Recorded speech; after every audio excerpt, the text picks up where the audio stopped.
Hello my dear student, welcome back to my YouTube channel Subhash study centre. Class 10th के जितने भी मेरे प्यारे बच्चे 24 फरवरी को हिंदी विषय का पेपर देने वाले हैं, आप सभी के लिए मैं लेकर के आ चुका हूं एक और हिंदी विषय का वायरल मॉडल पेपर।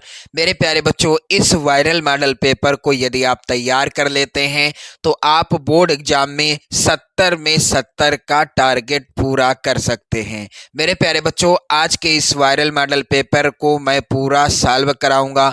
एक एक प्रश्न का उत्तर मैं आपके लिए यहाँ पर लेकर के आया हूँ। किस तरह से आपको क्या करना है, सारी चीजें क्लियर हो जाएंगी। यहाँ पर आप देख सकते हैं एक एक प्रश्न का उत्तर है। आप लोग वीडियो को लाइक कर देना, चैनल पर यदि आप नए हैं तो सब्सक्राइब भी कर लीजिएगा। मेरे प्यारे बच्चों, यहाँ पर इस कोड को याद रखिएगा, 801 HC कोड का वायरल मॉडल पेपर है। और मेरे प्यारे बच्चों, बोर्ड एग्जाम में आप जब पेपर देने जाओगे तो आप यहाँ पर बोर्ड पेपर जो आपको मिलेगा, आपको यहाँ पर अपना अनुक्रमांक लिख देना है। जो भी आपका रोल नंबर होगा यहाँ पर आपको अपना नाम लिखना है। बाकी बोर्ड की कॉपी पर आपको कहीं पर भी अपना नाम नहीं लिखना है। चलिए मेरे प्यारे बच्चों, समय बोर्ड एग्जाम में आपको कितना मिलेगा? 3 घंटे 15 मिनट का समय आपको मिलेगा। पेपर का पूर्णांक रहेगा 70 अंकों का। नोट के अंतर्गत ध्यान दें, प्रारंभ के 15 मिनट परीक्षार्थियों को प्रश्न पत्र पढ़ने के लिए दिए जाएंगे।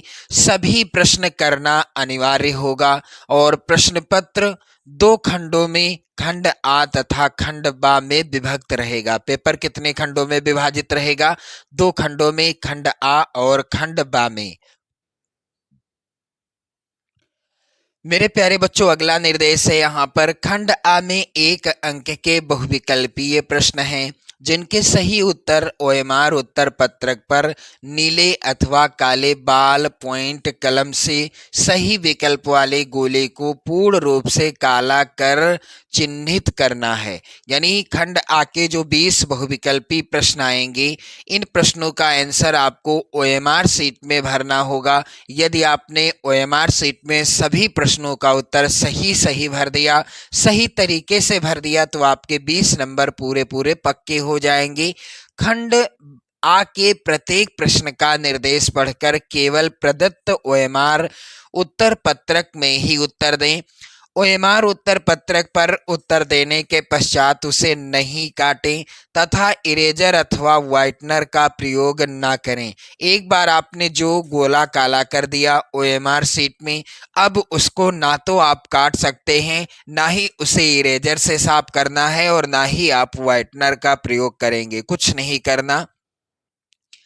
अगला निर्देश है मेरे प्यारे बच्चों, प्रश्न के अंक उसके सम्मुख अंकित हैं। कौन सा प्रश्न 1 नंबर का है, कौन सा प्रश्न 3 नंबर का या 4 नंबर का या 5 या 6 नंबर का है, इसका भी विवरण दिया गया है। मेरे प्यारे बच्चों, खंड बा में यहाँ पर 50 अंक के वर्णनात्मक प्रश्न दिए गए हैं। खंड बा में सभी प्रश्नों के उत्तर एक साथ ही करना है और प्रथम प्रश्न से आरंभ कीजिएगा तथा अंतिम प्रश्न तक करते जाइएगा। जो प्रश्न ना आता हो उस पर समय ना नष्ट कीजिएगा। इसका भी विशेष ध्यान रहे आप सभी को। जिस प्रश्न का उत्तर आपको नहीं पता है उस पर आपको समय नष्ट नहीं करना है। तो चलिए मेरे प्यारे बच्चों, इस वायरल मॉडल पेपर के एक एक प्रश्न को पढ़ते हैं, देखते हैं, जो कि 2025 बोर्ड एग्जाम के लिए सबसे ज्यादा इंपॉर्टेंट है। मेरे प्यारे बच्चों, यहाँ पर आप देखेंगे खंड आ के बहुविकल्पीय प्रश्नों को। तो मेरे प्यारे बच्चों, पहला प्रश्न जो कि मोस्ट इम्पोर्टेंट है, प्रश्न है हिंदी की प्रथम कहानी है। इनमें से किसको हिंदी की प्रथम कहानी माना जाता है? मेरे प्यारे बच्चों, यहाँ पर सी वाला ऑप्शन सही हो जाएगा। इंदुमती हिंदी की प्रथम कहानी है। और इसके लेखक कौन है? इंदुमती कहानी के लेखक हैं किशोरी लाल गोस्वामी। किशोरी लाल गोस्वामी जी हैं इस कहानी के लेखक। हिंदी की प्रथम कहानी है इंदुमती, जिसके लेखक हैं मेरे प्यारे बच्चों किशोरी लाल गोस्वामी जी। चलिए अगला प्रश्न है, एकांकी सम्राट कहा जाता है। दिए गए विकल्पों में से किसको एकांकी सम्राट कहा जाता है? मेरे प्यारे बच्चों यहाँ पर राइट आंसर क्या हो जाएगा? डी वाला ऑप्शन सही होगा। राम कुमार वर्मा जी को एकांकी सम्राट कहा जाता है और इनकी प्रसिद्ध एकांकी का नाम आप लोग याद कर लेना, दीपदान, जो कि राम कुमार वर्मा जी की प्रसिद्ध एकांकी है। चलिए आगे बढ़ते हैं और अगला प्रश्न यहाँ पर है, निम्नलिखित कथनों में से कोई एक कथन सही है, पहचान कीजिए। मेरे प्यारे बच्चों इनमें से कोई एक कथन सही है, सत्य कथन को पहचानना है। तो पहला है यहाँ पर, ध्रुव स्वामिनी नाटक के लेखक डॉक्टर राम कुमार वर्मा हैं। दूसरा है यहाँ पर, गोदान के लेखक प्रेमचंद हैं। तीसरा है, मित्रता निबंध के लेखक डॉक्टर श्याम सुंदर दास हैं। और चौथा है, क्या भूलूं क्या याद करूं उपन्यास विधा की रचना है।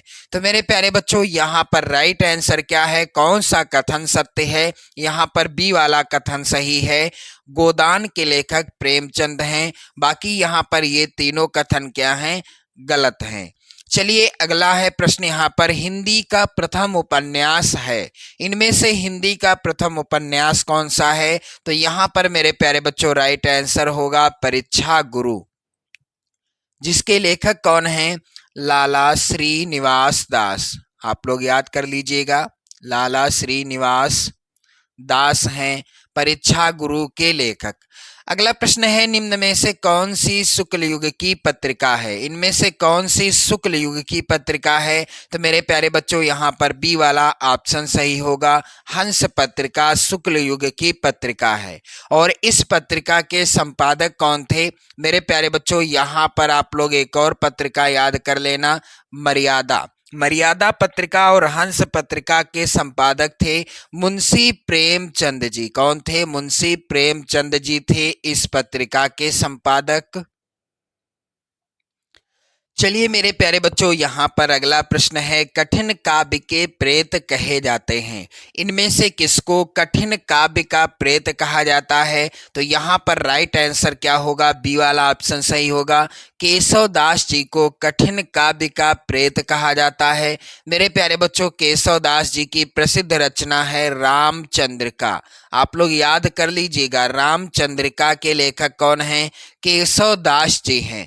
और रसिक प्रिया भी रामचंद्रिका और रसिक प्रिया, आप लोग याद कर लेना इसको भी, रसिक प्रिया रामचंद्रिका, ये दोनों रचनाएं केशव दास जी के द्वारा लिखी गई हैं।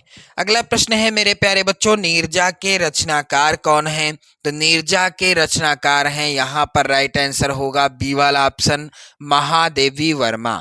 और इनके एक और रचना जो कि प्रसिद्ध है, यामा। यामा भी महादेवी वर्मा जी की रचना है, आप लोग याद रखिएगा। चलिए आगे बढ़ते हैं मेरे प्यारे बच्चों, अगला प्रश्न यहाँ पर है, शोक गीत है। तो शोक गीत क्या है? शोक गीत जो कि सूर्यकांत त्रिपाठी निराला जी के द्वारा लिखा गया, और यह है क्या? यह है सरोज स्मृति, यानी सरोज स्मृति जो कि एक शोक गीत है। और इसके रचनाकार कौन है? सूर्यकांत त्रिपाठी निराला जी हैं। आप लोग याद कर लेना इस प्रश्न को भी। अगला प्रश्न मेरे प्यारे बच्चों मोस्ट इंपॉर्टेंट है, कह रहा है कि तार सप्तक का प्रकाशन वर्ष क्या है? तो तार सप्तक का प्रकाशन वर्ष क्या है? विकल्प यहाँ पर आप लोग ध्यान दें। यहाँ पर विकल्पों में से सही विकल्प क्या होगा? सी वाला ऑप्शन सही होगा, 1943 ईस्वी। और 1943 ईस्वी में तार सप्तक का संपादन किया किसने था? सच्चिदानंद हीरानंद वात्स्यायन अज्ञे जी ने किया था। चलिए मेरे प्यारे बच्चों अगला प्रश्न है, शुक्ल युग की समय सीमा है। इनमें से कौन सा है जो शुक्ल युग की समय सीमा के अंतर्गत आता है? यहाँ पर बी वाला ऑप्शन सही होगा, सन 1919 से 1938 ईस्वी तक का समय शुक्ल शुक्ल युग की समय सीमा के अंतर्गत आता है। चलिए अगला प्रश्न है, शोक बिकल सब रोवहि रानी, रूप रास बल तेज बखानी, इन पंक्तियों में रस कौन सा है? तो मेरे प्यारे बच्चों यहाँ पर आप सभी लोग ध्यान दें, करुण रस। करुण रस का स्थायी भाव क्या है? शोक है। श्रृंगार रस का स्थायी भाव क्या है? रति है। शांत रस का स्थायी भाव क्या है? निर्वेद है। मेरे प्यारे बच्चों वीर रस का स्थायी भाव क्या है? उत्साह है। तो मेरे प्यारे बच्चों यहाँ पर एक चीज आपको ध्यान देनी है, करुण रस का स्थायी भाव है शोक, जो कि दिए गए उदाहरण में शुरुआत में ही लिखा है, शोक बिकल सब रोवहि रानी, रूप रास बल तेज बखानी। मेरे प्यारे बच्चों यहाँ पर आपको समझना क्या है कि यहाँ पर दिए गए उदाहरण में शुरुआत में ही करुण रस का स्थायी भाव लिखा है, क्या? शोक। तो यहाँ पर कौन सा रस है? करुण रस है। पहला ही ऑप्शन सही हो जाएगा। मेरे प्यारे बच्चों अगला प्रश्न है, चरण कमल बंदो हरि राई, उपर्युक्त पंक्ति में अलंकार कौन सा है? तो यहाँ पर मेरे प्यारे बच्चों हो जाएगा रूपक अलंकार, क्योंकि रूपक अलंकार का बहुत ही प्रसिद्ध उदाहरण है चरण कमल बंदो हरि राई। चलिए मेरे प्यारे बच्चों अगला प्रश्न है, जो सुमिरत सिद्धि होए गण नायक कर वर वदन, दोनों चरणों में कितनी मात्राएं हैं? यहां पर मेरे प्यारे बच्चों क्या हो जाएगा? राइट आंसर सी वाला ऑप्शन सही होगा। दोनों चरणों में कितनी मात्राएं हैं? 24 मात्राएं हैं, क्योंकि मेरे प्यारे बच्चों यह जो है सोरठा छंद का उदाहरण है, और सोरठा छंद के पहले चरण में 11 मात्राएं होती हैं और तीसरे चरण में होती हैं 11 मात्राएं। पहले और तीसरे चरण में होती हैं 11 मात्राएं। सोरठा छंद के दूसरे और चौथे चरण में, दूसरे चरण में होती हैं 13 मात्राएं और चौथे चरण में होती हैं 13 मात्राएं, जो कि यहाँ पर पहले चरण में कितनी है? ये पहला चरण है, जो सुमिरत सिद्धि होए, ये पहला चरण है, इसमें 11 मात्राएं हैं। और ये क्या है? ये है दूसरा चरण, गण नायक कर वर वदन, इसमें है 13 मात्राएं। आप काउंट कर सकते हैं, 1 2 और यहाँ पर 2 है मात्राएं, इस तरह से आपने काउंट किया होगा, देखा होगा। और यहाँ पर 1 2 और 2 4 5 6 7 8 9 10 और यहाँ पर 1 2 3 10 और 3 13 मात्राएं हैं। तो सोरठा छंद के पहले और तीसरे चरण में 11 मात्राएं होती हैं। यदि प्रश्न आता है तो भी आपका गलत नहीं होना चाहिए। और सोरठा छंद के दूसरे और चौथे चरण में 13 मात्राएं होती हैं। चलिए अगला प्रश्न मेरे प्यारे बच्चों है, अभिमान शब्द में प्रयुक्त उपसर्ग क्या है? तो मेरे प्यारे बच्चों मान क्या है? ये है मूल शब्द। मान में मूल शब्द यानी अभिमान में मूल शब्द क्या है? मान है। अब इसमें उपसर्ग क्या लगा हुआ है? जो कि उपसर्ग लगता है, आप सभी जानते हैं, किसी भी शब्द के पहले, और जब यह जुड़ जाता है तो उसका जो है अर्थ बदल देता है। मान का अर्थ कुछ और था, अब यहाँ पर क्या जुड़ गया? अभि जुड़ गया, तो यहाँ पर अभिमान हो गया। अब यहाँ पर आप लोग ध्यान दें, अभिमान शब्द में प्रयुक्त उपसर्ग क्या है? तो दिए गए जो विकल्प हैं ये मिसप्रिंट हैं मेरे प्यारे बच्चों। यहाँ पर राइट आंसर क्या होगा? अभि हो जाएगा, ये वाला आंसर सही होगा। यहाँ मिसप्रिंट है, लेकिन मैंने आपको क्लियर आंसर बता दिया। चलिए अगला प्रश्न मेरे प्यारे बच्चों है, त्रिफला का समास विग्रह क्या होगा? तो त्रिफला, त्रि का अर्थ होता है 3 और फला यानी फलों का समूह, तो यहाँ पर हो जाएगा राइट आंसर 3 फलों का समूह। यदि पूछा जाता है त्रिफला में कौन सा समास है, तो यहाँ पर राइट आंसर होता द्विगु समास, क्योंकि द्विगु समास में क्या होता है? पहला पद होता है संख्यावाची, पहला पद होता है मेरे प्यारे बच्चों संख्यावाची, और जो दूसरा पद होता है किसी समूह या समाहार का ज्ञान कराता है। अगला प्रश्न मेरे प्यारे बच्चों है, कपड़ा का तत्सम क्या होगा? तो यहाँ पर मेरे प्यारे बच्चों आप लोग ध्यान दें, इस प्रश्न का उत्तर क्या होगा? कपड़ा का तत्सम क्या हो जाएगा? कपड़ा का तत्सम हो जाएगा मेरे प्यारे बच्चों करपट। यहाँ पर बी वाला ऑप्शन सही होगा। अगला प्रश्न है, युष्मद का सप्तमी एक वचन का रूप क्या होगा? तो मेरे प्यारे बच्चों यहाँ पर इस प्रश्न का राइट आंसर क्या होगा? इसका आंसर होगा मेरे प्यारे बच्चों, युष्मद का सप्तमी एक वचन का रूप हो जाएगा बी वाला ऑप्शन त्वय। वाक्य के कितने तत्व हैं? अगला प्रश्न है वाक्य के कितने तत्व हैं? तो यहाँ पर मेरे प्यारे बच्चों आप लोग ध्यान दें, वाक्य के तत्व होते हैं 4। यहाँ पर राइट आंसर होगा सी वाला ऑप्शन। प्रश्न अगला है क्रिया का वह रूप जिससे यह पता चलता है कि क्रिया कर्ता या कर्म अथवा भाव के अनुसार हुई है, उसे क्या कहते हैं? उसे मेरे प्यारे बच्चों कहते हैं वाच्य। क्रिया का वह रूप जिससे यह पता चलता है कि क्रिया कर्ता या कर्म अथवा भाव के अनुसार हुई है, उसे वाच्य कहते हैं। अगला प्रश्न मेरे प्यारे बच्चों है भाषा की सबसे छोटी इकाई क्या है? तो यहाँ पर राइट आंसर होगा ए वाला ऑप्शन अक्षर। अक्षर को वर्ण भी कहा जाता है, जो कि भाषा की सबसे छोटी इकाई होती है।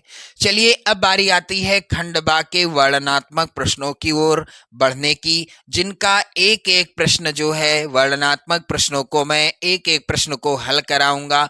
50 नंबर के होंगे वर्णनात्मक प्रश्न। यहाँ पर आप देखेंगे पहला प्रश्न है निम्नलिखित गद्यांश पर आधारित 3 प्रश्नों के उत्तर दीजिए। 6 नंबर का प्रश्न आएगा गद्यांश पर आधारित। मेरे प्यारे बच्चों गद्यांश यहाँ पर क्या है?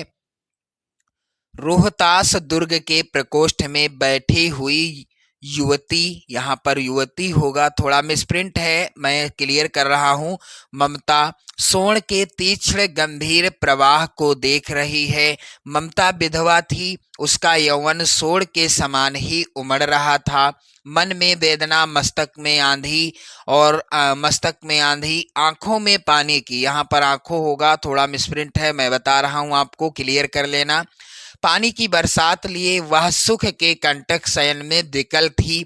वह रोहतास दुर्गपति के मंत्री चूड़ामणि की अकेली दुहिता थी। फिर उसके लिए कुछ अभाव होना असंभव था, परंतु वह विधवा थी और हिंदू विधवा संसार में सबसे तुच्छ निराश्रय प्राणी है। तब उसकी विडंबना का कहाँ अंत था? मेरे प्यारे बच्चों इस गद्यांश का पहला प्रश्न जो कि यहाँ पर आप लोग ध्यान दीजिएगा, गद्यांश का पहला प्रश्न यहाँ पर है उपर्युक्त गद्यांश का संदर्भ लिखिए। उपर्युक्त गद्यांश का संदर्भ लिखिए। तो चलिए एक एक प्रश्न को हल कराऊंगा मैं। यहाँ पर मेरे प्यारे बच्चों आप देखेंगे पहले प्रश्न का उत्तर जो कि इस प्रकार से है, प्रश्नोत्तर संख्या 1। यहाँ पर मेरे प्यारे बच्चों आप लोग ध्यान दें, प्रश्नोत्तर संख्या 1 जो कि इस प्रकार से है। सबसे पहले आपको क्या करना है, गद्यांश के शुरुआत के शब्दों को लिख देना है, जो कि यहाँ पर आप देख सकते हैं गद्यांश के शुरुआत के शब्द क्या है? रोहतास दुर्ग के प्रकोष्ठ में बैठी हुई युवती ममता। और गद्यांश के लास्ट के शब्द क्या हैं? विडंबना का अंत कहाँ, विडंबना का कहाँ अंत था। अब इसके बाद संदर्भ आपको हेडिंग डाल देना है। प्रस्तुत गद्यांश हमारी पाठ्य पुस्तक हिंदी आप काले पेन से लिखेंगे, के गद्य खंड भी आप काले पेन से लिख दीजिएगा, में संकलित ममता शीर्षक पाठ से लिया गया है। पाठ का नाम आपको काले पेन से लिखना है। इसके लेखक कौन है? जयशंकर प्रसाद हैं। लेखक का नाम भी आपको काले पेन से ही लिखना है। दूसरा यहाँ पर प्रश्न है रेखांकित अंश की व्याख्या कीजिए। तो मेरे प्यारे बच्चों यहाँ पर इस गद्यांश में रेखांकित अंश क्या है? उसका यौवन सोण के समान ही उमड़ रहा था। मन में वेदना, मस्तक में आंधी और आंखों में, यहाँ पर आंखों में होगा, आंखों में पानी की बरसात लिए वह सुख के कंटक शयन में विकल थी। इसकी जो है व्याख्या क्या होगी? रेखांकित अंश की व्याख्या हेडिंग इस तरह से आपको डाल देना है काले पेन से। फिर क्या लिखना है? जिस प्रकार सोन नदी उफन कर बह रही है, उसी प्रकार ममता का यौवन भी पूरी तरह उफान पर है। उसके यौवन में और सोन नदी के उमड़ते प्रवाह में अद्भुत समानता है। वह हर प्रकार के भौतिक सुख से संपन्न है। कौन? ममता हर प्रकार से भौतिक सुख से संपन्न है, फिर भी विधवा जीवन के कठोर अभिशाप से उसका मन तरह तरह के विचारों और भावों की आंधी से भरा हुआ है। उसकी आंखों से दुख के आंसू बह रहे हैं। विलासिता का सुख भी उसको कांटों की दुखपूर्ण सैया के समान प्रतीत हो रहा है। हालांकि उसके पास किसी चीज की कमी नहीं है, लेकिन सबसे ज्यादा कमी क्या है कि वह विधवा है और इस कारण वह दुखी है। चलिए मेरे प्यारे बच्चों, अगला प्रश्न है गद्यांश का, ममता कौन थी, उसकी क्या स्थिति थी। तो मेरे प्यारे बच्चों, गद्यांश में आप देखेंगे ममता कौन थी। यहाँ पर वह रोहतास दुर्गपत के मंत्री चूड़ामणि की अकेली दुहिता यानी पुत्री थी। ममता कौन थी? चूड़ामणि की अकेली पुत्री थी। और उसकी व्यथा क्या थी? क्योंकि वह जो थी हिंदू विधवा थी, उसकी जो है दशा थी कि वह हिंदू विधवा थी। चलिए मेरे प्यारे बच्चों, यहाँ पर उत्तर हो जाएगा ममता चूड़ामणि की बेटी थी और ममता विधवा थी। ये हो गया इसका उत्तर। अगला प्रश्न है मेरे प्यारे बच्चों, यहाँ पर आप सभी लोग ध्यान दीजिएगा। यहाँ पर अथवा में भी गद्यांश है। वैसे तो आपको एक ही गद्यांश हल करना है, लेकिन मैं यहाँ पर दोनों गद्यांश हल कराऊंगा ताकि 2025 बोर्ड एग्जाम में आपका स्कोर बहुत अच्छा जाए। यदि आप 70 का टारगेट करेंगे तो 65 प्लस बहुत आसानी से लाएंगे, लेकिन आपको मेहनत करना होगा। मेरे प्यारे बच्चों, रियल बात मैं आपको बताऊंगा, किसी तरह से भ्रम में नहीं रखूंगा। आपको मेहनत करना होगा 70 में 70 लाने के लिए। यूं ही 70 में 70 अंक नहीं आते, आपको पढ़ना होगा, मेहनत से पढ़ना होगा, समय देना होगा अपने आप को, अपनी पढ़ाई पर। मेरे प्यारे बच्चों, चलिए यहाँ पर अथवा में जो गद्यांश है मोस्ट इंपॉर्टेंट है आपकी बोर्ड परीक्षा के लिए।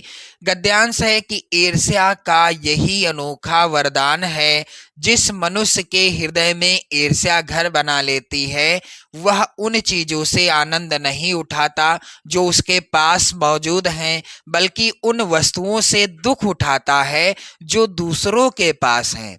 वह अपनी तुलना दूसरों के साथ करता है और इस तुलना में अपने पक्ष के सभी अभाव उसके हृदय पर दंश मारते रहते हैं। दंश के इस दाह को भोगना कोई अच्छी बात नहीं है, मगर ईर्ष्यालु मनुष्य करे भी तो क्या, आदत से लाचार होकर उसे यह वेदना भोगनी पड़ती है। पहला प्रश्न मेरे प्यारे बच्चों है, उपर्युक्त गद्यांश का संदर्भ लिखिए। बिल्कुल इसी तरह से आपको हल करना है। यदि आप अथवा कर रहे हैं तो प्रश्नोत्तर संख्या 1 अथवा, फिर गद्यांश के शुरुआत के शब्द ईर्ष्या का यही अनोखा वरदान, इस तरह से डैश डैश का निशान लगाते जाएं। लास्ट के शब्द हैं भोगनी पड़ती है। यहाँ पर आप देख सकते हो गद्यांश के शुरुआत के शब्द और लास्ट के शब्द। इसके बाद आपको संदर्भ हेडिंग डाल देना है। संदर्भ क्या होगा? प्रस्तुत गद्यांश हमारी पाठ्य पुस्तक हिंदी काले पेन से लिखेंगे आप लोग के गद्यखंड में संकलित ईर्ष्या तू न गई मेरे मन से नामक पाठ से लिया गया है। इसके लेखक कौन है? रामधारी सिंह दिनकर जी हैं। मेरे प्यारे बच्चों, ध्यान रहे आप सभी को कि आप जो है संदर्भ इस पाठ का, कोई भी गद्यांश आता है ईर्ष्या तू न गई मेरे मन से पाठ का, कोई भी गद्यांश आता है आपकी बोर्ड परीक्षा 2025 में, तो संदर्भ सेम इसी तरह से लिखेंगे आप लोग। अब बारी आती है, अगला प्रश्न यहाँ पर है गद्यांश का। गद्यांश के रेखांकित अंश की व्याख्या कीजिए। मेरे प्यारे बच्चों, यहाँ पर आप देखेंगे रेखांकित अंश क्या है गद्यांश का। ईर्ष्या का यही अनोखा वरदान है, जिस मनुष्य के हृदय में ईर्ष्या घर बना लेती है, वह उन चीजों से आनंद नहीं उठाता जो उसके पास मौजूद हैं, बल्कि उन वस्तुओं से दुख उठाता है जो दूसरों के पास हैं। और यहाँ पर भी रेखांकित अंश है, आप लोग ध्यान दें। ईर्ष्यालु मनुष्य करे भी तो क्या, आदत से लाचार होकर उसे यह वेदना भोगनी पड़ती है। तो चलिए यहाँ पर ध्यान दें आप लोग, रेखांकित अंश की व्याख्या जिस प्रकार यहाँ पर आप लोग ध्यान दें, ये है ईर्ष्या नामक मनोविकार एक विचित्र वरदान है, जिसके हृदय में यह भाव आ जाता है, यानी ईर्ष्या का भाव आ जाता है, वह अपनी वस्तुओं से सुखी नहीं होता है।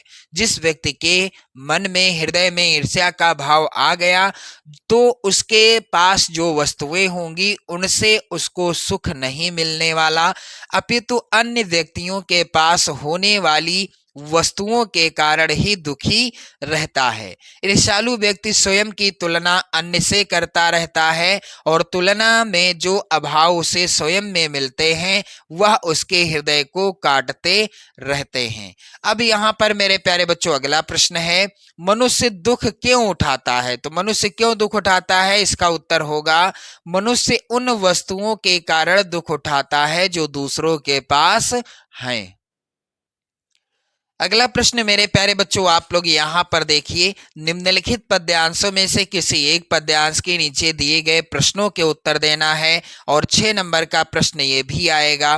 पहला पद्यांश है मोस्ट इंपॉर्टेंट पद्यांश है आपकी बोर्ड परीक्षा 2025 के लिए। पद्यांश क्या है? निर्गुण कौन देश कौ बासी, मधुकर कहि समुझाई सौहृदय, बूझत साँच न हासी, को है जनक कौन है जननी, कौन नारी को दासी, कैसे बरन वेश है कैसो, कहीं रस मैं अभिलाषी, पावों गो पुनि कियो आपनो, जौर करौ गो गासी, सुनत मौन होय रहो बावरो, सूर सबय मत नासी। मेरे प्यारे बच्चों पहला प्रश्न यहाँ पर है, उपर्युक्त पद्यांश का संदर्भ लिखिए। तो मेरे प्यारे बच्चों यहाँ पर आप देखेंगे किस तरह से लिखना है आपको संदर्भ।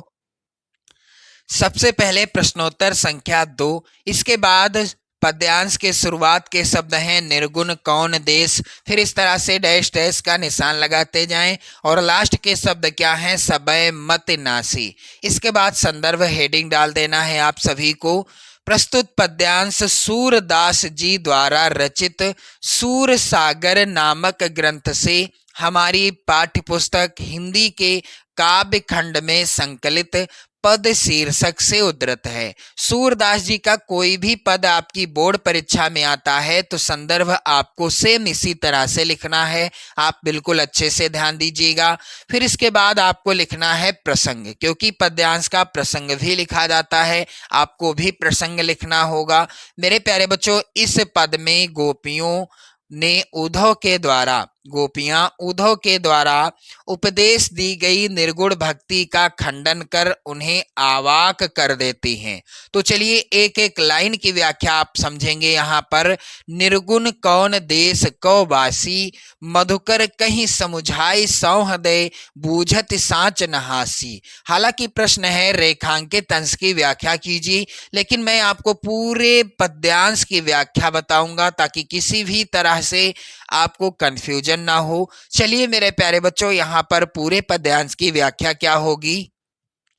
यहाँ पर मेरे प्यारे बच्चों आप लोग ध्यान दीजिएगा। व्याख्या, उद्धव जी गोपियों को बार बार ब्रह्म का उपदेश देते हैं। गोपियां उद्धव पर खींच कर कहती हैं कि हे भ्रमर, निर्गुण ब्रह्म किस देश का निवासी है? हम शपथ देकर सच सच पूछ रही हैं, हंसी नहीं करती। हमें यह बात पूरी तरह समझाकर बताओ क्या कि को है जनक, कौन है जननी, कौन नारी को दासी, कैसे बरन भेष है कैसो, कहीं रस मैं अभिलाषी। गोपियां उद्धव जी से कहती हैं कि उसका पिता कौन है, माता कौन है, स्त्री और दासी कौन है, उसका रंग और भेष कैसा है, उसे किस रंग में अधिक लगाव है। और आगे गोपियां कहती हैं कि पाऊंगो पुनि कियो आपनो, जोर करऊंगो गासी, सुनत मौन होए रहो बावरो,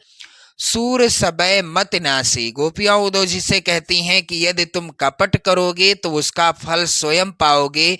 सूरदास जी कहते हैं कि गोपियों के इन प्रश्नों को सुनकर उद्धव की सारी बुद्धि नष्ट हो गई और वह पागल सा हो गया। मेरे प्यारे बच्चों यहाँ पर ध्यान दें आप लोग, पूरे पद्यांश की व्याख्या बताई है मैंने, बिल्कुल अच्छे से इसको तैयार कर लेना आप लोग। कोई भी लाइन रेखांकित अंश हो आपका गलत नहीं होगा प्रश्न। चलिए आगे बढ़ते हैं मेरे प्यारे बच्चों। अगला प्रश्न है, पद्यांश में मधुकर शब्द किसके लिए प्रयुक्त हुआ है? तो यहाँ पर इस प्रश्न का उत्तर क्या होगा? पद्यांश में मधुकर शब्द मेरे प्यारे बच्चों उद्धव जी के लिए प्रयुक्त हुआ है। अगला प्रश्न यहाँ पर आप देखेंगे, अथवा में भी एक और पद्यांश है, नभ में गर्वित झुकता न शीस, पर अंक लिए हैं दीन छार, मन गल जाता नत विश्व देख, तन सह लेता है कुलिस भार, कितने मृदु कितने कठिन प्राण। उपर्युक्त पद्यांश का संदर्भ लिखिए। 2025 बोर्ड एग्जाम के लिए यह पद्यांश भी इंपॉर्टेंट है। चलिए इसको भी मैं सॉल्व करा दूं। प्रश्नोत्तर संख्या 2 अथवा, यहां पर ध्यान दें, सबसे पहले पद्यांश के शुरुआत के शब्द लिखेंगे आप लोग, नभ में गर्वित, फिर डैश डैश का निशान लगाना है, फिर कितने कठिन प्राण यहाँ पर होगा, सॉरी, कितने कठिन प्राण, जो कि ये जो हैं लास्ट के शब्द हैं पद्यांश के। इसके बाद संदर्भ हेडिंग डाल देना है। प्रस्तुत काव्य पंक्तियां हमारी पाठ्य पुस्तक हिंदी के काव्यखंड काले पेन से लिखना है आपको, और हिंदी भी काले पेन से लिखना है। में संकलित हिमालय से पाठ यानी शीर्षक का नाम आप काले पेन से लिखेंगे। शीर्षक कविता से लिया गया, यहाँ पर कविता होगा, कविता से लिया गया है, कविता से लिया गया है, जिसके रचयिता कौन है? महादेवी वर्मा जी हैं। मेरे प्यारे बच्चों, प्रसंग क्या हो जाएगा? कवित्री ने इन पंक्तियों में हिमालय की कठोरता और कोमलता का वर्णन किया है। अब रेखांकित अंश की व्याख्या, हालांकि मैं आपको पूरे पद्यांश की व्याख्या बताऊंगा। नभ में गर्वित झुकता नसीस, पर अंक लिए हैं दीन छार। मेरे प्यारे बच्चों, यहाँ पर पूरे की व्याख्या आप समझेंगे, रेखांकित अंश की व्याख्या नहीं बताने वाला, आप लोग मैनेज कर लेना, क्योंकि पूरे पद्यांश की यदि आपको मैं व्याख्या बताऊंगा तो कोई भी लाइन यदि रेखांकित है तो आप आसानी से कर लेंगे, यदि आपकी बोर्ड परीक्षा में आता है तो। चलिए मेरे प्यारे बच्चों, हे हिमालय, स्वाभिमान से आकाश को छूने वाला तेरा मस्तक किसी शक्ति के सम्मुख कभी नहीं झुकता है, फिर भी तुम्हारा हृदय इतना उदार है कि तुम अपनी गोद में तुच्छ धूल को भी धारण किए रहते हो। आगे महादेवी वर्मा जी हिमालय जिसे कहती हैं, हिमालय से क्या कहती हैं? मन गल जाता नत विश्व देख, तन सह लेता है कुलिस भार, कितने मृदु कितने कठिन प्राण। मेरे प्यारे बच्चों, आगे कहती हैं महादेवी वर्मा जी कि संसार को अपने चरणों में झुका देख कर तुम्हारा कोमल हृदय पिघल कर सरिताओं के रूप में प्रवाहित होने लगता है। हे हिमालय, तुम अपने शरीर का यानी शरीर पर वज्र के आघात सहकर भी विचलित नहीं होते, इस प्रकार तुम हृदय से कोमल और शरीर से कठोर हो। यहाँ पर मेरे प्यारे बच्चों अगला प्रश्न है, हिमालय को कौन कौन सी उपमा दी गई है? तो यहाँ पर इसका उत्तर क्या होगा? हिमालय को आकाश को छूने वाला एवं उदार हृदय का बताया गया है। चलिए अगला प्रश्न यहाँ पर आप लोग देखेंगे।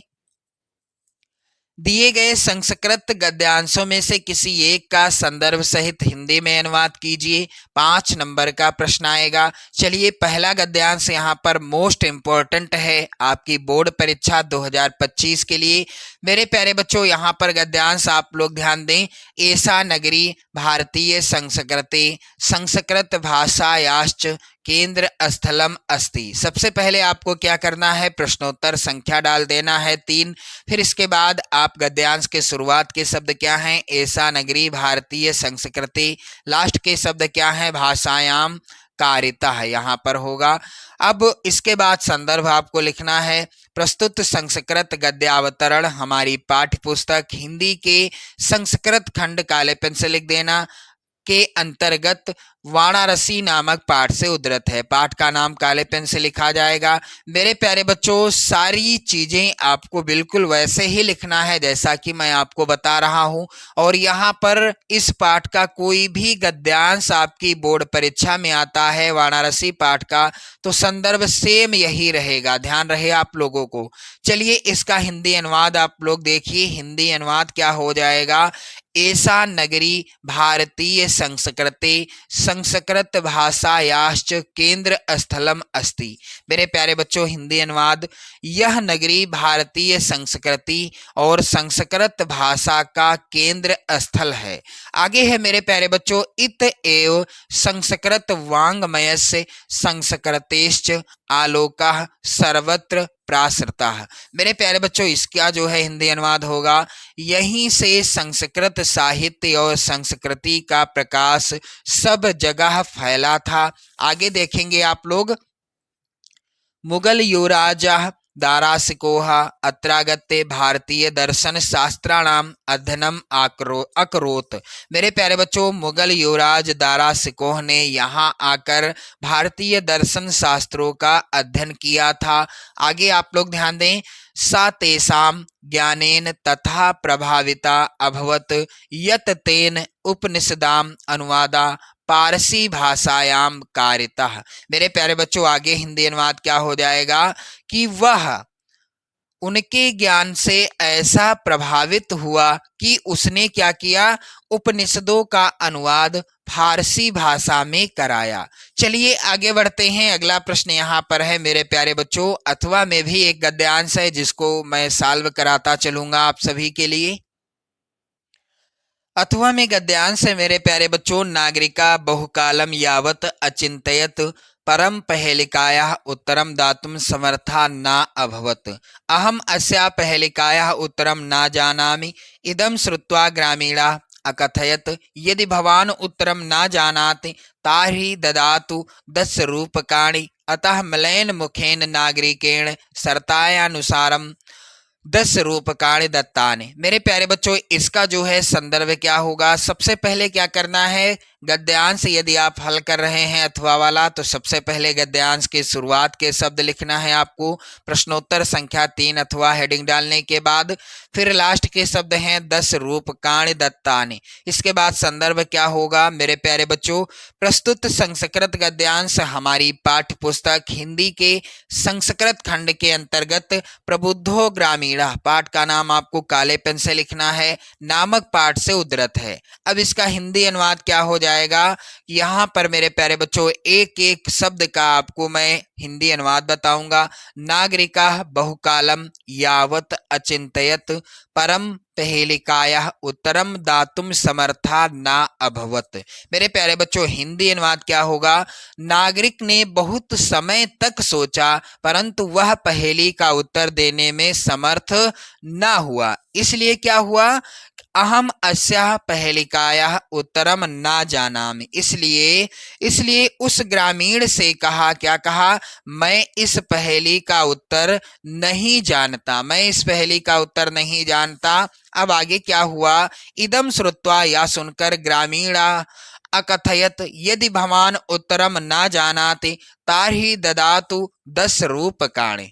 यह सुनकर के ग्रामीण ने कहा, यदि आप उत्तर नहीं जानते हो तो दीजिए 10 रुपए। आगे क्या हुआ मेरे प्यारे बच्चों, अतः मलेन मुखेन नागरिकेण शर्तानुसारम 10 रूपकाणि दत्तानि। अतः यानी इसलिए मुरझाए हुए मुख वाले नागरिक ने शर्त के 10 रुपये दे दिए। चलिए आगे बढ़ते हैं। अगला प्रश्न है प्रश्न संख्या 4। मेरे प्यारे बच्चों, प्रश्न है, दिए गए संस्कृत पद्यांशों में से किसी एक का संदर्भ सहित हिंदी में अनुवाद कीजिए। 5 नंबर का ये प्रश्न आएगा। तो यहाँ पर सबसे इंपॉर्टेंट है, यहाँ पर पद्यांश मरणम मंगलम यत्र विभूतिश्च विभूषणम कौपीनम यत्र कौशेयम सा काशी केन मीयते। इस तरह से प्रश्नोत्तर संख्या आपको हेडिंग डाल देना है। सबसे पहले पद्यांश के शुरुआत के शब्द लिखेंगे आप लोग, मरणम मंगलम यत्र, फिर डैश डैश का निशान लगाते जाइएगा। लास्ट के शब्द हैं केन मीयते। मेरे प्यारे बच्चों, संदर्भ क्या हो जाएगा, यहाँ पर ध्यान दें, प्रस्तुत श्लोक हमारी पाठ्य पुस्तक हिंदी के संस्कृत खंड के अंतर्गत वाराणसी नामक पाठ से उद्धृत है। तो इस पाठ का कोई भी एक ही श्लोक है मेरे प्यारे बच्चों। यदि यही श्लोक आता है आपकी बोर्ड परीक्षा में तो संदर्भ आपको सेम इसी तरह से लिखना है। चलिए इसका हिंदी अनुवाद क्या हो जाएगा, मरणम मंगलम यत्र विभूतिश्च विभूषणम कौपीनम यत्र कौशेयम सा काशी केन मीयते। हिंदी अनुवाद आप लोग यहाँ पर समझिएगा, जहाँ मरना भी कल्याणकारी है, जहाँ भस्म भी आभूषण है, जहाँ कौपीन भी रेशमी होती है, उस काशी को किसके या किससे मापा जा सकता है, अर्थात किसी से भी नहीं। मेरे प्यारे बच्चों, अथवा में जो यहाँ पर पद्यांश है ये भी इम्पोर्टेंट है आपकी बोर्ड परीक्षा 2025 के लिए। चलिए मैं इसको भी हल करा दूं। सर्वे भवन्तु सुखिनः, सर्वे सन्तु निरामयाः, सर्वे भद्राणि पश्यन्तु माँ कश्चिद दुख भाग भवेत। मेरे प्यारे बच्चों, प्रश्नोत्तर संख्या 4 अथवा इस तरह से आप हेडिंग डालें यदि आप अथवा को हल कर रहे हैं तो। सबसे पहले हमें पद्यांश के शुरुआत के शब्दों को लिखना है, सर्वे भवन्तु सुखिनः, फिर डैश डैश डैश का निशान लगाना है, लास्ट के शब्द हैं दुख भाग भवेत। इसके बाद संदर्भ आपको लिखना है।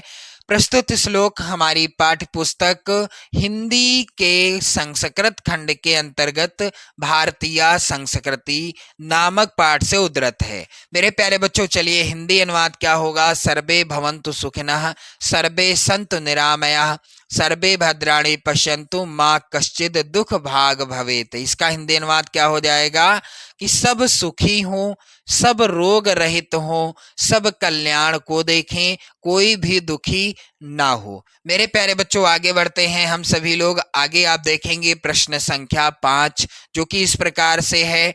कह रहा है अपने पठित खंड काव्य के आधार पर निम्नलिखित प्रश्नों में से किसी एक का उत्तर दीजिए। तो जो खंड काव्य आपके जिले के लिए निर्धारित है उस खंड काव्य के किसी एक प्रश्न का उत्तर देना है। आपको मिलेंगे 3 नंबर यहाँ पर। तो आप देख सकते हैं प्रत्येक खंड काव्य के 2-2 प्रश्न हैं। जो खंड काव्य आपके जिले के लिए निर्धारित है उसी खंड काव्य के किसी एक प्रश्न का उत्तर आपको लिखना है। आप लोग कमेंट करके बताओ आप किस जिले से हो। चलिए आगे बढ़ते हैं मेरे प्यारे बच्चों। अगला प्रश्न इस प्रकार से आएगा। प्रश्न संख्या 6 का है, दिए गए लेखकों में से किसी एक लेखक का जीवन परिचय लिखना है और उनकी एक प्रमुख रचना का नाम लिखना है। 5 नंबर का ये प्रश्न आएगा। तो आप लोग बोर्ड एग्जाम 2025 के लिए आचार्य रामचंद्र शुक्ल, जयशंकर प्रसाद, भगवत सरल उपाध्याय, इन तीनों लेखकों का जीवन परिचय बिल्कुल रट्टा मार लो मेरे प्यारे बच्चों। 2025 में 100% इनका जीवन परिचय पूछा जाएगा। तो मेरे प्यारे बच्चों, मैं आपको बताऊंगा आचार्य रामचंद्र शुक्ल जी का जीवन परिचय। प्रश्नोत्तर संख्या 6 का पहले नंबर पर ही है आचार्य रामचंद्र शुक्ल जी का जीवन परिचय। जन्म कब हुआ, संक्षिप्त परिचय भी आप लिख देना। जन्म हुआ था ना सन 1884 ईस्वी में। जन्म स्थान क्या था, जन्म कहाँ हुआ था आचार्य रामचंद्र शुक्ल जी का? अगोना, जो कि बस्ती जिले के अंतर्गत है और उत्तर प्रदेश में है। इनके पिता का नाम चंद्रबली शुक्ल था। शिक्षा इन्होंने इंटर तक प्राप्त की थी और इनकी रचनाएं थी यहाँ पर आप लोग ध्यान दें, चिंतामणि, विचार वीथी, रस मीमांसा, त्रिवेणी। ये तीनों रचनाएं किसकी हैं? आचार्य रामचंद्र शुक्ल जी की रचनाएं हैं। मृत्यु कब हो गई? 20 फरवरी 1941 ईस्वी को। चलिए इनका संक्षिप्त जीवन परिचय आप इस तरह से याद कर लीजिएगा।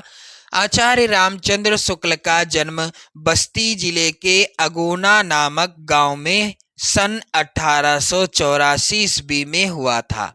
इनके पिता का नाम पंडित चंद्रबली शुक्ल था।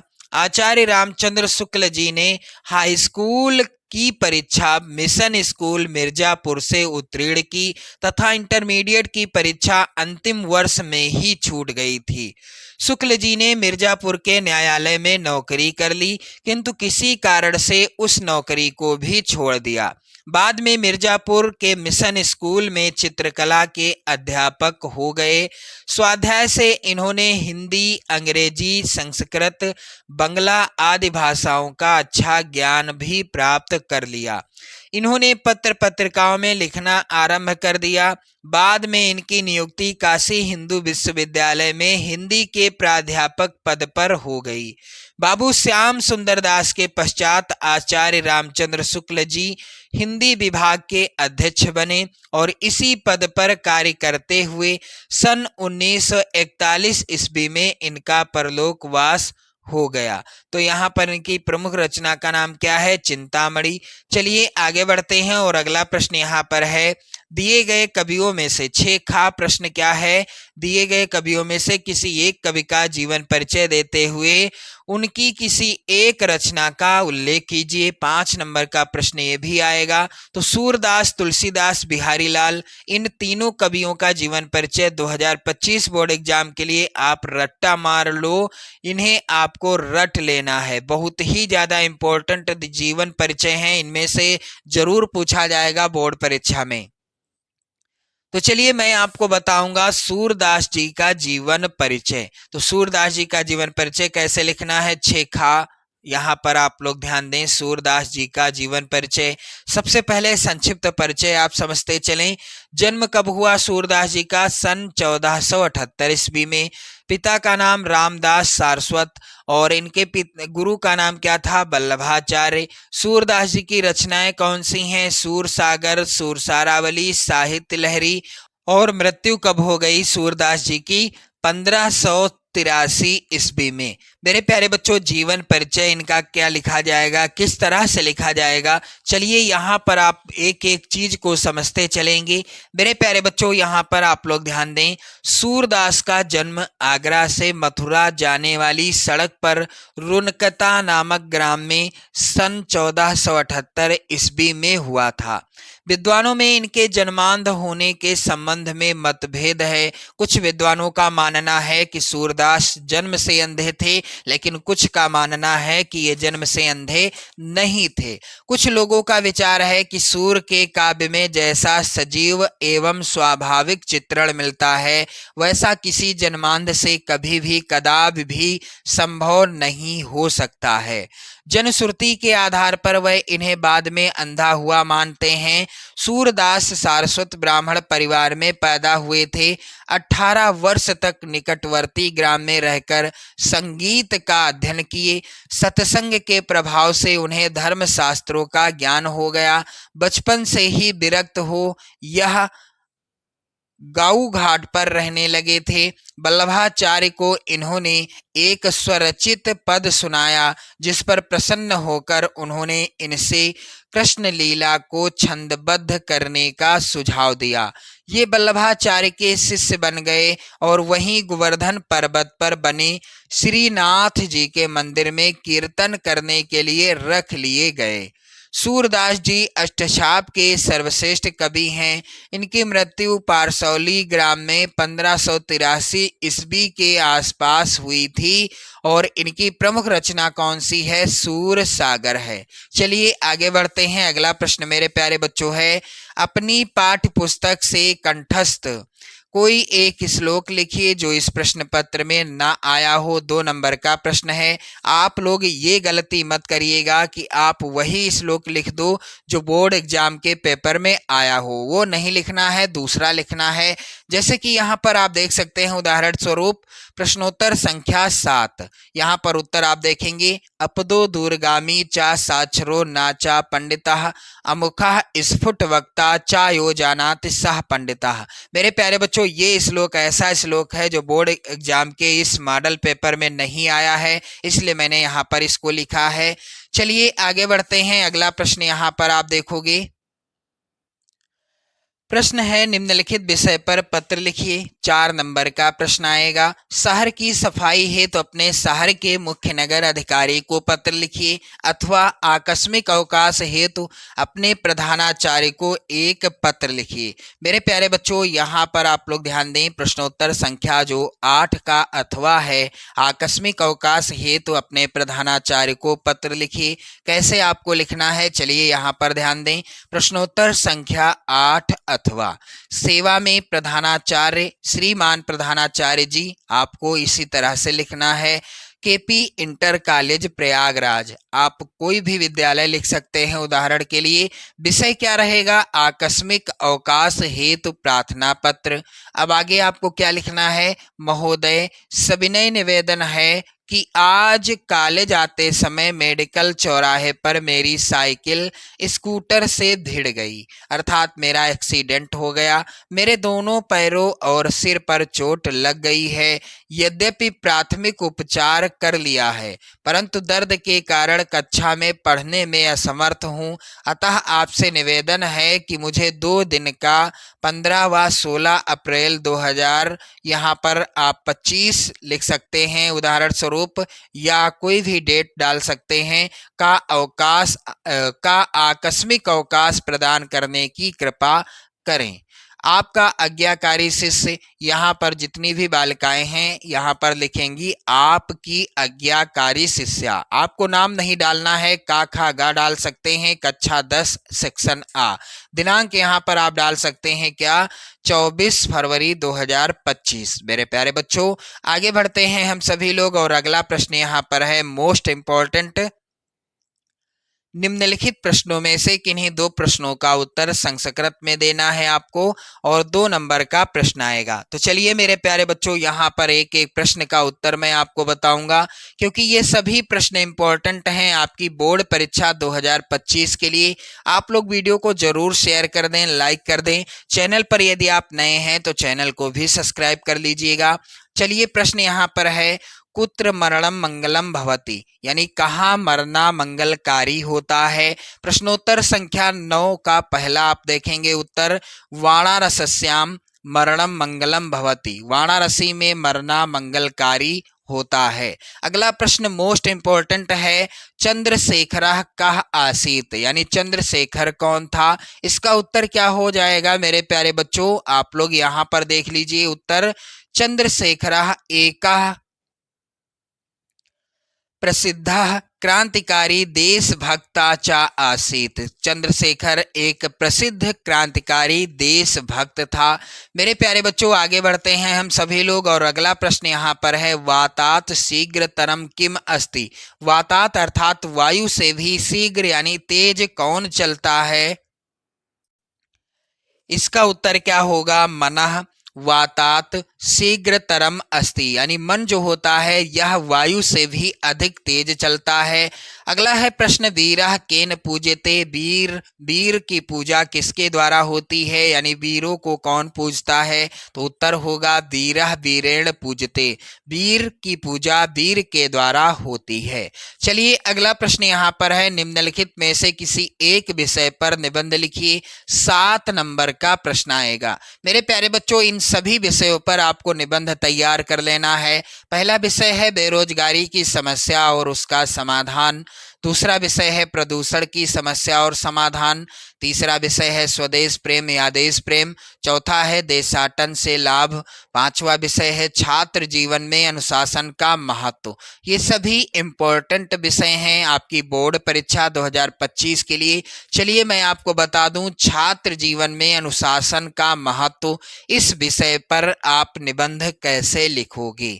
सबसे पहले प्रश्नोत्तर संख्या 10 आप लोग यहाँ पर ध्यान दें। इसके बाद मेरे प्यारे बच्चों निबंध कैसे लिखना है, सबसे पहले छात्र जीवन में अनुशासन का महत्व, फिर आपको हेडिंग डाल देना है रूपरेखा।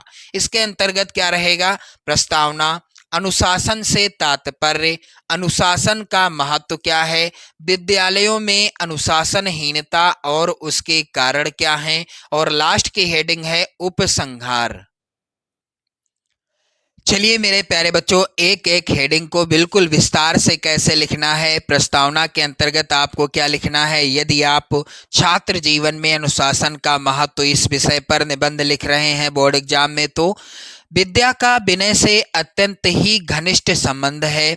आपने सुना होगा विद्या विनय निपुण गुणशीला, विद्या का विनय से अत्यंत एवं घनिष्ठ संबंध होता है, यानी विद्या का विनय से अत्यंत ही घनिष्ठ संबंध होता है। विद्या ददात विनयम, यानी विद्या से हमें क्या प्राप्त होता है, विनय प्राप्त होता है, के आधार पर विद्या से ही विनय का प्रादुर्भाव होता है। किंतु आज देश का दुर्भाग्य है, क्या दुर्भाग्य है, कि विद्या मंदिरों में जहां विनयशीलता का साम्राज्य होना चाहिए, वहां घोर अनुशासनहीनता अपना दानवी दामन पसारे क्रूरता भरा अट्टहास कर रही है।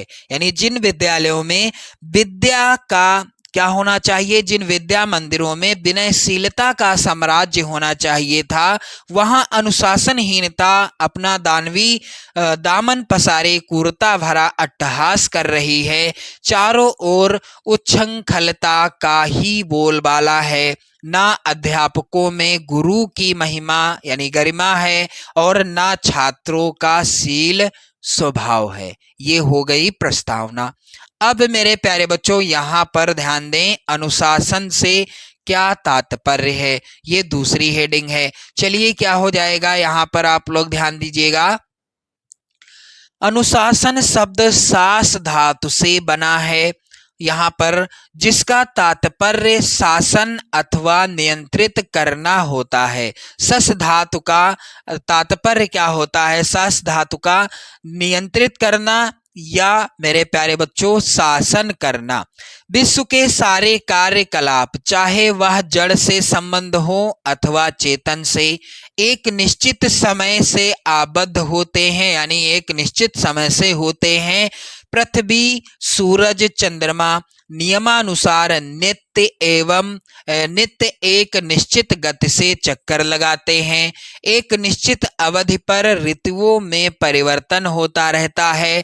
यद्यपि प्रत्यक्ष रूप से इनका नियंत्रण करता दिखाई नहीं पड़ता, किंतु ब्रह्मांड का कण कण अनुशासन में आबद्ध होता है। मनुष्य सामाजिक और वैज्ञानिक नियमों से नियंत्रित होता है, तो ऋतुएं काल से नियंत्रित हैं।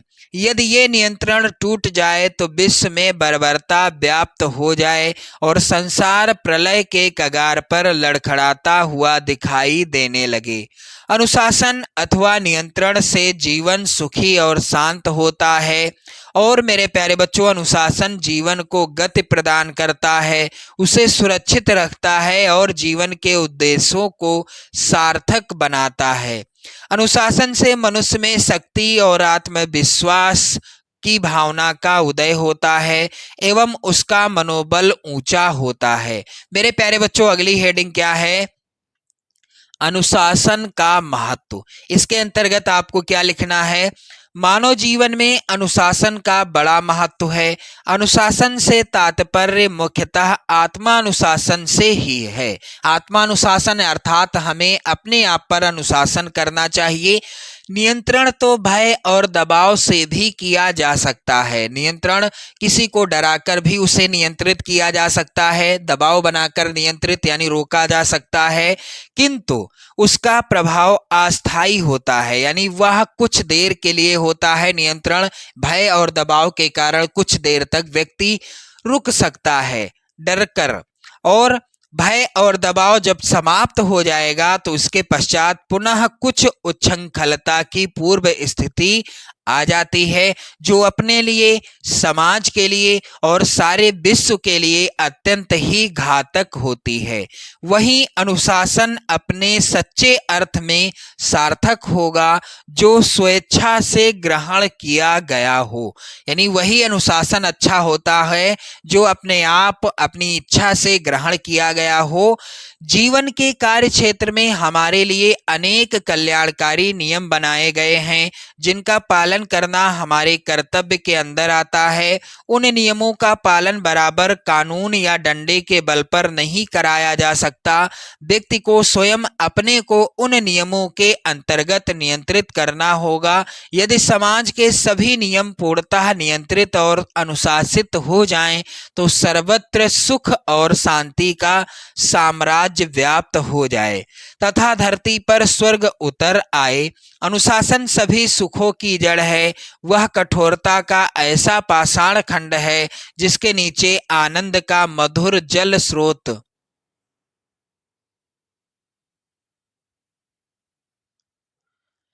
छिपा हुआ है। चलिए अगली हेडिंग क्या है मेरे प्यारे बच्चों? विद्यालयों में अनुशासनहीनता। इसके अंतर्गत आपको क्या लिखना है?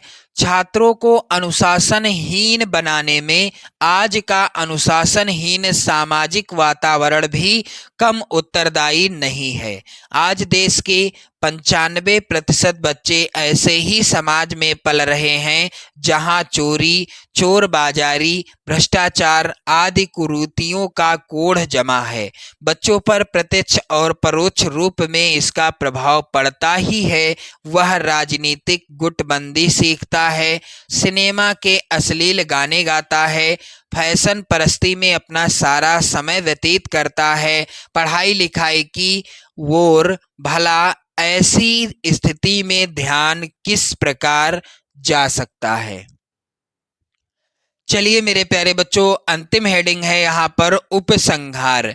अतः विद्यालयों में व्याप्त इस घोर अनुशासनहीनता के निराकरण के लिए उपाय सोचना होगा। छात्रों में असंतोष को दूर करने के लिए उसके प्रति सभी अभाव को दूर करना होगा। भावी जीवन के प्रति उसे आश्वस्त करना होगा। छात्र संघों के वास्तविक उद्देश्यों को समझना होगा। ये हो गया अनुशासन पर निबंध। मेरे प्यारे बच्चों, इस तरह से आपने देखा यहाँ पर इस वायरल मॉडल पेपर के एक एक प्रश्न का बिल्कुल फुल सॉल्यूशन। मेरे प्यारे बच्चों, आप सभी लोग वीडियो को लाइक कर दें। चैनल पर यदि आप नए हैं तो चैनल को भी सब्सक्राइब कर लीजिएगा। मेरे प्यारे बच्चों, आप लोग चैनल को सब्सक्राइब कर लें। और जय हिंद।